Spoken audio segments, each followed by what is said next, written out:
Well, hello, everyone, and welcome to the Orcas in Action podcast. I'm Kevin McMenamin, your host, and with me is my partner in organized retail crime, Jack Britton. How you doing, Jack? Hey, everyone. Hey, Kevin. Hey, and today we are with Allen Vanscoy, who's the section chief for the National Leads Development Center for Homeland Security Investigations. How you doing today, Allen? Hey, great, guys. It's great to be here, and it's great to have an opportunity to talk about the new center and some of the great things the team's working on. Yeah, we're really excited to hear more about this because this isn't exactly a new thing as far as the process that you've had. You've had a leads development center, but you're kind of in a new facility now, and we've got some new things to talk about, right? Yeah, so we've been around for about 4 years in one iteration or another. We've shared some space with our bulk cash smuggling center. So the team's not new to Vermont, but the center's new and the mission set is new. So it's great. Allen, for those that don't know, could you tell us a little bit more about what HSI is all about, and then tell us a little bit more about what your center's all about?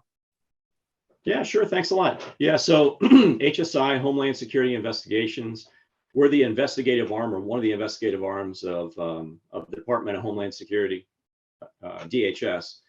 We have a large umbrella, so over 200 crimes. We're involved in money laundering. We're involved in narcotics trafficking.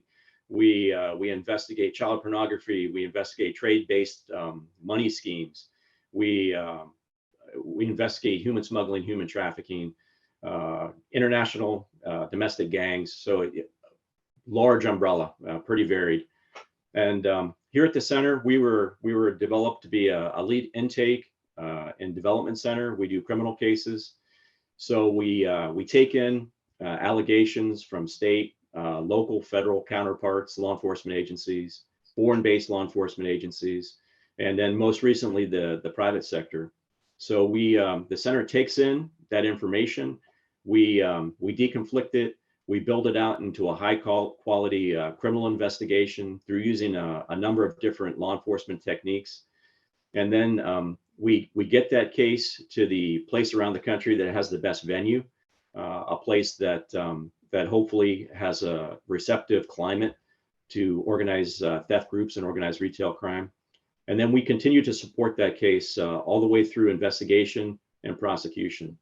So it's not a flip it and forget it. We take in the leads from, as an example, loss prevention officer, and then we make it the best case we can. We advocate for it. We get it down to a local investigator, and then we just continue to provide whatever support it needs all the way through. We do financial investigations, forensic auditing. We're doing open source analytics. So whatever we can do to get that case put together and out. Now, how do you guys collaborate with law enforcement and with? I know you're collaborating with retail loss prevention, right? Yeah, so when we established the new center, well, I'll back up a bit. So HSI was contacted a while back, and we realized early on that that organized theft groups, organized retail crime, cargo theft was a huge item for the private sector. So the agency as a whole put together Operation Boiling Point, which was going to be our umbrella case. We go out, we talk to the private sector, we'd come up with ways that we could attack this. We'd develop leads.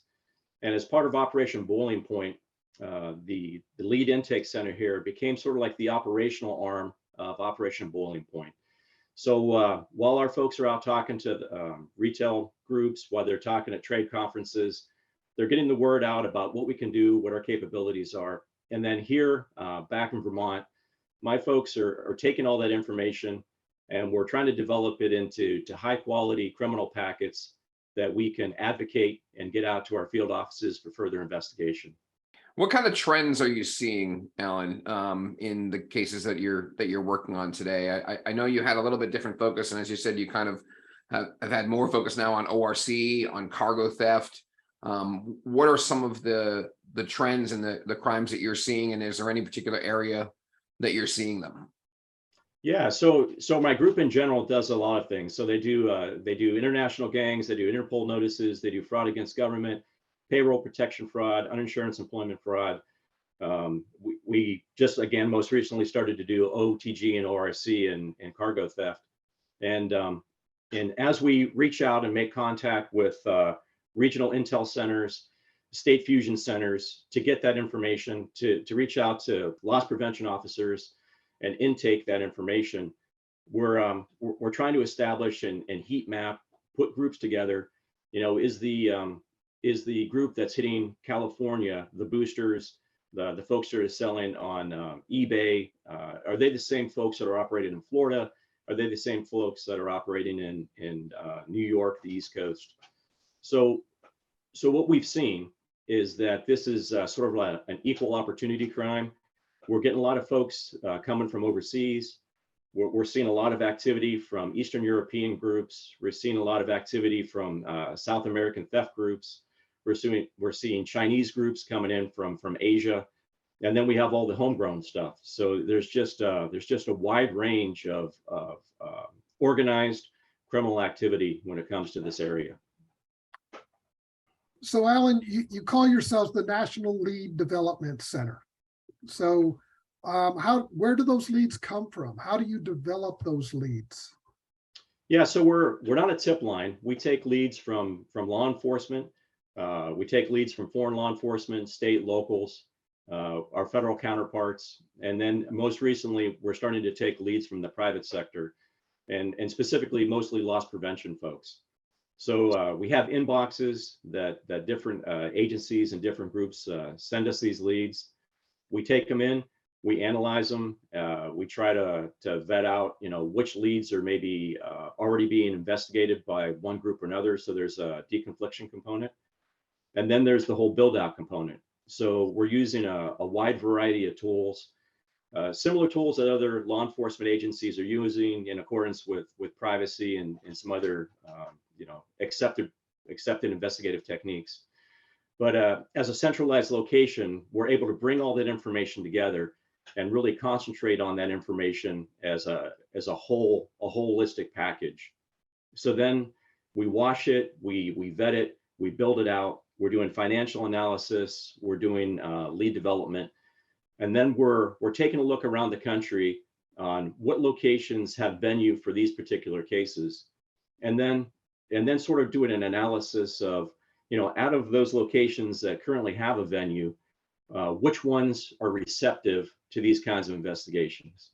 And then we'll send that through our established lead forwarding process to a local HSI RAC office or SAC office, and then get that accepted by a U.S. attorney. And then, you know, we don't just send it and flip it. We continue to support that investigation all the way through the process. So you have boots on the ground supporting these cases in the different jurisdictions?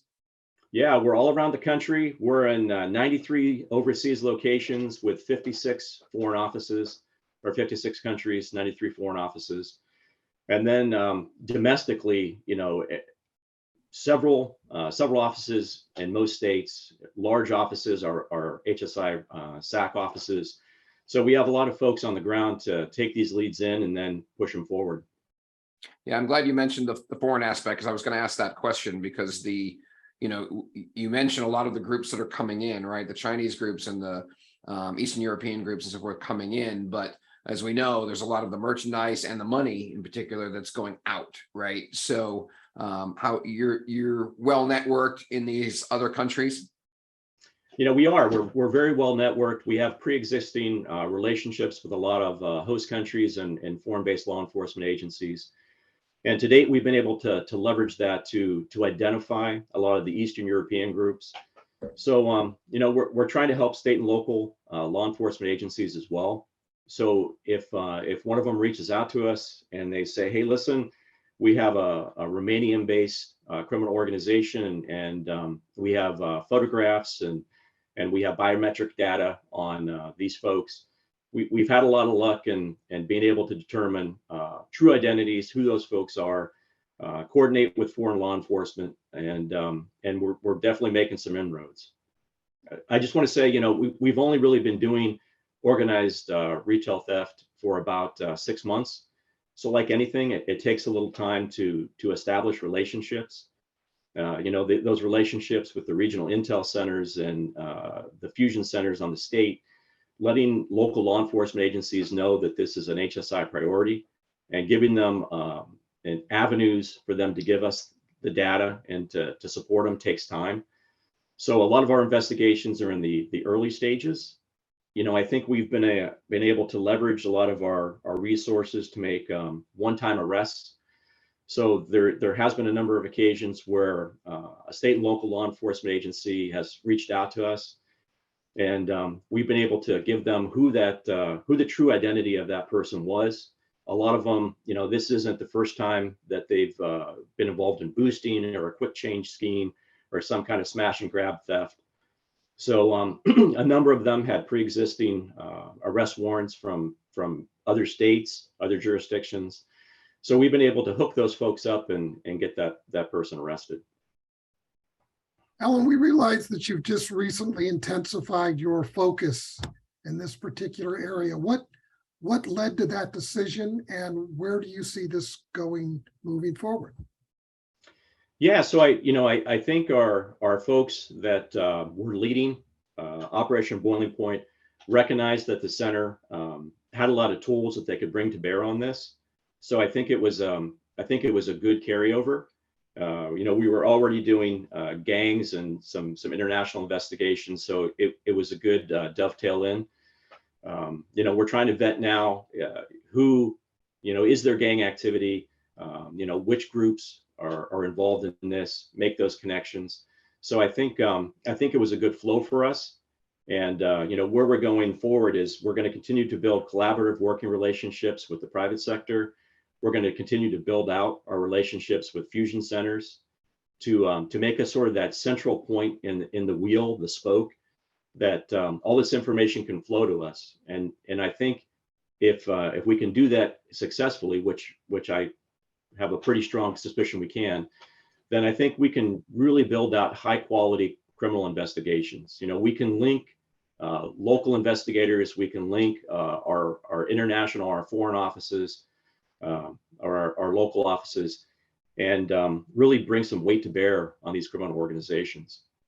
I think we're very well situated to identify where the merchandise is going, if it's going overseas. We're already doing, HSI is already doing inbound and outbound inspections. I think there's some technology we could potentially be leveraging around like RFID. Can we be scanning inbound and outbound packages for known frequencies for different merchandise? We're already following money. I mean, that's one of the things HSI does. We're very good at tracking international money, putting together money investigations. So I think, just taking those tools that we have as an agency and applying them specifically to ORC. Excellent. So, Allen, tell me, if I'm a loss prevention person in the field, I've got a case that I'm working on that I know has, some outreach to it, that I want to reach out to someone like you to find out, resources that might be available to me. How do I get in touch with you? What's that process for the retail loss prevention folks? I mean, sure, I'm going to reach out to my local detective, type of thing, but how do we get your resources involved? Yeah, so we've set up some inboxes specifically for the loss prevention guys. We have OTG case support NLDC at hsi.dhs.gov. We monitor that all the time. If they send us a packet, we're going to go ahead, we're going to reach out to them, we're going to open those lines of communications, we're going to start working up that packet. Our criminal analysts are going to take a look to see, is it being investigated already? Is there someplace around the country that currently has it? And if not, how can we make that into a high quality packet and get that to a field office? Excellent. So can you give us that email address one more time? OTG case support NLDC at hsi.dhs.gov. Right. Excellent. Well, we really appreciate your time today and learning a little bit more about the National Lead Development Center. Very exciting that not only with what you're doing, but to see that HSI is putting in the resources in place into this center, into its regional offices across the U.S. and internationally to help support this effort, because organized retail crime, as I'm sure your group has certainly become aware over the last couple of years, really is a growing problem in the retail community. So we appreciate all of your efforts and all of your support. Thanks so much for all that you guys do. And thanks for having us. All right. Well, this has been the Orcas in Action podcast. I'm Kevin McMenamin, your host. I'm with Jack Britton. We've been with Allen Vanscoy, who is the section chief for the National Leads Development Center with Homeland Security Investigations, HSI. So we appreciate your time today, Allen, and we look forward to hearing about all those great cases that are going to be getting resolved thanks to you and your team. Thanks. We'll have to keep you posted. Thanks, Alan. Thanks, everyone.